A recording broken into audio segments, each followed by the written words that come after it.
Ji, welcome to class. This is introduction to economics and economy. This is principle of micro economics, BECC 131 आपकी economics की class है, subject है। इसमें हमने कुछ टॉपिक कवर कर लिए थे। ऑब्जेक्टिव्स, इंट्रोडक्शन पार्ट कवर कर लिया था हमने। कंसेप्ट ऑफ स्कैरसिटी भी हमने कवर कर लिया था। और central problem of economy, what to produce, how to produce and for whom to produce, ये भी कर लिया था। मीनिंग ऑफ प्रोडक्शन को हमने समझा था। सेंट्रल प्रॉब्लम्स थी, इसको हमने कवर किया था, राइट। उसके बाद हमने एक दो टॉपिक और कवर किए थे, जिसमें problems of growth, choice between public and private goods, ये हमने अच्छे से कवर किया था इसको। Problem of Yes, merit sir. Of good productions, production possibility curve को हमने कवर किया था।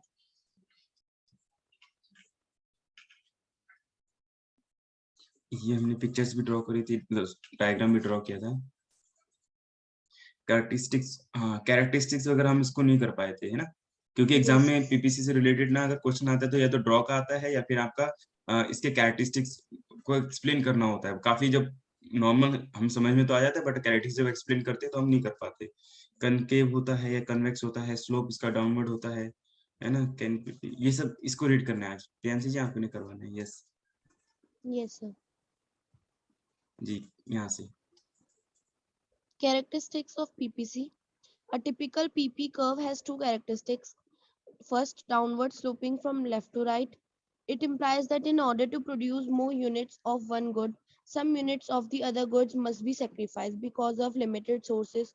Second, concave to the origin. A concave downward sloping curve has an increasing slope. The slope is the same as MRT. So concavity implies increasing MRT, an assumption on which the PP curve is based. हमारी characteristics हैं PPC curve के और वो दो हैं।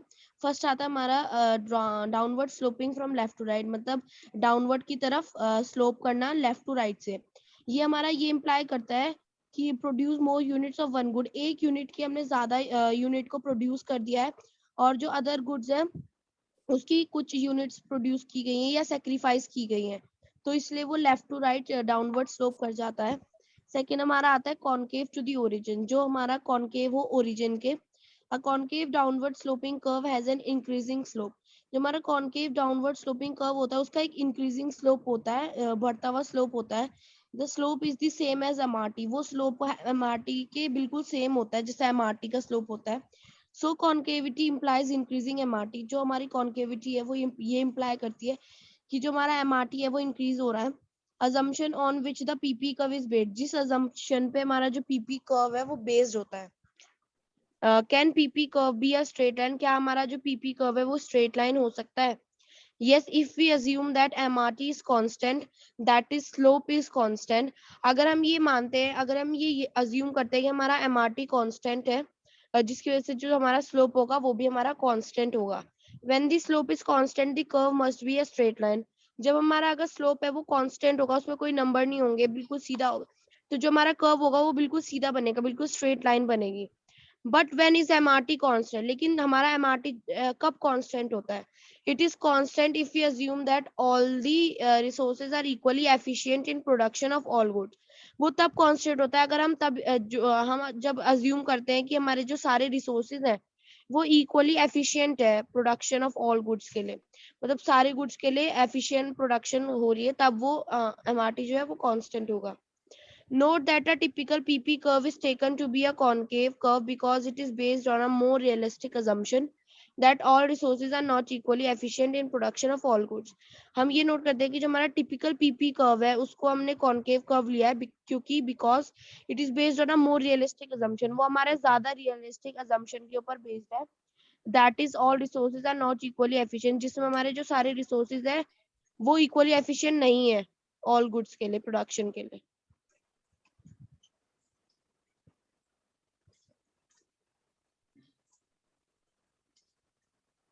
अब मैं sir read करने के लिए शिवानी को बुलाना चाहूंगी।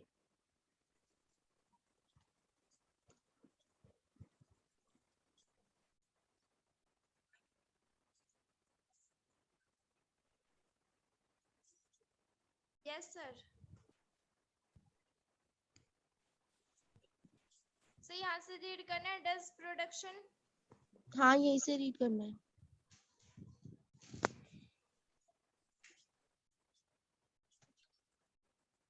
Does production take place only on the PPC curve?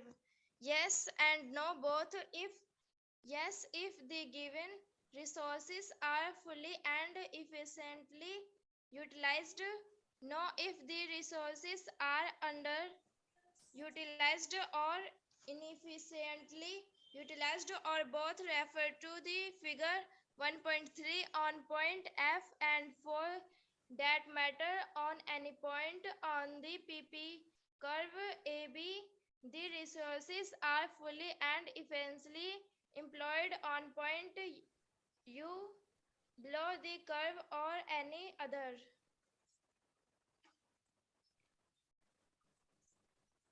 point but below the PP curve. The resources are either underutilized or inefficiently utilized or both. Any point below the PP curve thus highlights the problem of unemployed and inefficiency in the economy.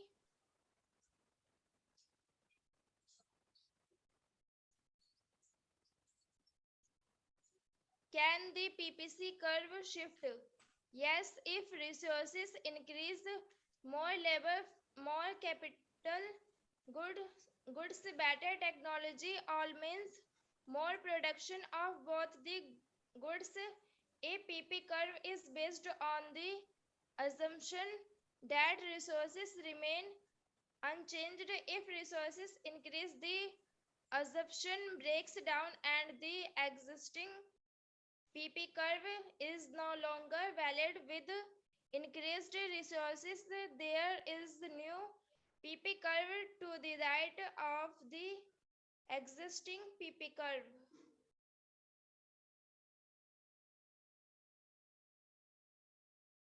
It can also shift to the left if the resources decrease. It is a rare possibility, but sometime it may happen due to fall in population and due to destruction of capital stock caused by large scale natural calamities, war, etc.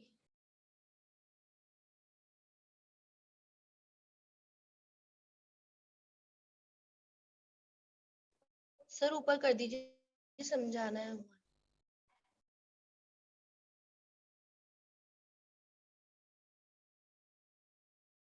Does production take place only on the PP curve?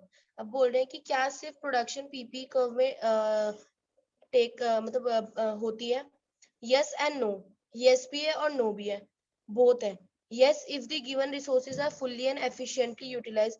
Yes तब होती है जब हमारा जो resources है वो हमारा fully और efficiently utilize किया जाता है, use किया जाता है। No if the resources are underutilized or inefficiently utilized or both. और ना तब होता है जब हमारे जो resources है वो underutilized होते हैं और inefficiently utilize होते हैं, दोनों। Refer to the figure 1.3 figure से रेफर किया गया है। On point F and for that matter on any point on the PP curve, हमारा जो पॉइंट एफ है और कोई भी पॉइंट हो पीपी कर्व में, A B the resources are fully and efficiently employed.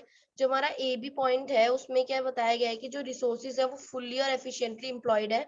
On point you, और जो हमारा पॉइंट यू है उसमें हमारा बताया गया है कि जो रिसोर्सेज है वो अंडर यूटिलाइज है और इनएफिशिएंटली यूटिलाइज है। The resources are either underutilized or inefficiently utilized or both. Any point below the PP curve thus highlights the problem of unemployment and inefficiently in the economy. और जो हमारा U point है वो हमारा ये वो दिखाता है कि वो unemployment में और inefficiently economy में है। Can the PP curve shift? क्या हमारा जो PP curve है वो shift होता है? Yes if the consumer increases. हाँ हमारा पीपी जो कर्व है वो शिफ्ट होता है अगर हमारे जो रिसोर्सेज है वो इंक्रीज हो जाए। More labour, more capital goods, better technology, अगर ये सब हो जाए, all means more production of both the goods, तो हमारा जो शिफ्ट होगा वो हमेशा, मतलब जो हमारा कर्व होगा वो हमेशा शिफ्ट होगा। अब PP curve is based on the assumption that, sir अभी तो ऊपर था। दैट रिसोर्सेज रिमेन अनचेंज्ड, जब हमारा जो रिसोर्सेज होते हैं वो अनचेंज होते हैं। If resources increases the assumptions breaks down, अगर हमारा जो रिसोर्सेज है वो इंक्रीज होते हैं, जो हमारी assumption होते हैं वो ब्रेक डाउन हो जाती है। And the existing PP curve is no longer valid, और जो हमारा पीपी कर्व होता है वो वैलिड नहीं रहता। With increase resources there is new PP curve to the right of the existing PP curve, और जब हमारा जो रिसोर्सेज इंक्रीज होते हैं, जो हमारा नया पीपी कर्व होता है वो राइट की तरफ हमारा बढ़ जाता है, एक जो हमारा पहले का था उससे राइट की तरफ हमारा एग्जिस्टिंग पीपी कर्व बन जाता है। It can also shift to the left if the resources decreases, वो हम लेफ्ट पे भी शिफ्ट हो सकता है अगर जो हमारे रिसोर्सेज है वो डिक्रीज हो जाए। It is a rare possibility but sometimes it may happen, ये हमारी बहुत ज्यादा रेयर पॉसिबिलिटी है कि ऐसा लेफ्ट की तरफ शिफ्ट करे, लेकिन ये पॉसिबल है। It may happen due to falling population, ये हमारा तब होता है जब हमारी जो पॉपुलेशन होती है उसमें फॉल आता है, उसमें गिराव आता है। And due to destruction of the capital stock, और अगर हमारा कैपिटल स्टॉक में डिस्ट्रक्शन आता है उसकी वजह से भी, caused by large scale natural calamities या नेचुरल कैलेमिटीज वगैरह की वजह से भी हमारा ये जो कर्व है ये शिफ्ट हो सकता है।